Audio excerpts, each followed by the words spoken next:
Hello, and welcome to this episode of the Vision Rehab Podcast. My name is Steve Kelly, and I'm a certified vision rehabilitation therapist. And in these podcasts, we'll be discussing issues related to both vision loss and blindness. Thanks for joining me today.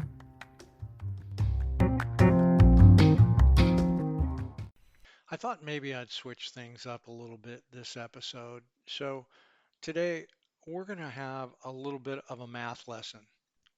Oh, wait, where's everybody going? Hold on. It won't be that difficult. I just want to share a personal story with you because of the recent cuts to the Rehabilitation Services Administration staff and the Office of Special Education Program staff. In both cases, virtually everyone has been eliminated and everything is without money and kind of in a state of chaos. So here's the math lesson. About 25 years ago, I experienced a vision loss myself. And at the time, I lost my job, lost my driver's license, and many other things happened as a result of it, in large part because I was not able to find services quick enough, basically because I didn't know they existed. And they existed through the Rehabilitation Services Administration, the RSA, and state combination of state and federal programs. The programs right now that we've seen a lot of reductions in.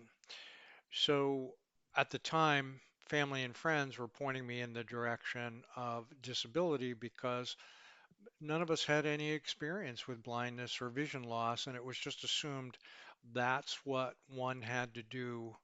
Um, we just didn't know anything about working with a vision loss or some of the assistive technology that makes that entirely possible. So, as a result of finding the RSA programs, however, I never did sign up for disability. And I estimate that over 25 years, I would have used approximately $500,000 in benefits had I chosen to use Social Security. And also over those 25 years, because as a result of the RSA programs, which spent probably about $15,000 to $20,000 to get me back on my feet with a master's degree and a career change, I was able to get back into the workplace and had probably spent $200,000 or so in federal, state income tax, Medicare, and Social Security during that time, for a net gain of about $750,000 for the initial investment of $15,000 to $20,000 from disability services. So I'd like to suggest it was an incredible investment that the RSA made. I'm certainly very grateful for it. So my point here is that in the long run, these cuts are definitely going to cost taxpayers money. There's certainly not going to be any cost savings from them because they're able to keep people in the workforce, get them back into the workforce, and give them options other than Social Security with a vision loss. And this is to say nothing of the quality of life that one has when using the disability benefit, because financially it simply keeps someone barely at the level of poverty. So I'm going to suggest two things. I'm going to suggest, if this is something that you agree with, that maybe you share this with your state senators or congressional representatives. And here's how you do it. You call them at 202 224 3121 and share your thoughts.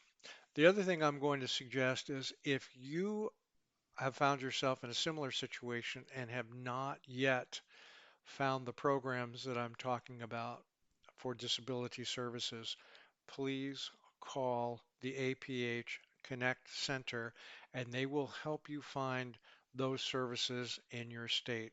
And their phone number is 800 232 5463. So if this math lesson makes sense to you, please take a moment to make those phone calls. See you next time.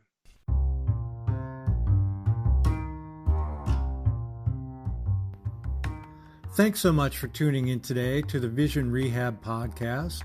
I really look forward to you joining me in future episodes. If you'd like to get in touch, please email me at lowvisiontech@gmail.com, and that's spelled LOWV as in Victor, ISIONTECH@gmail.com, or visit lowvisiontech.com, and have a terrific day.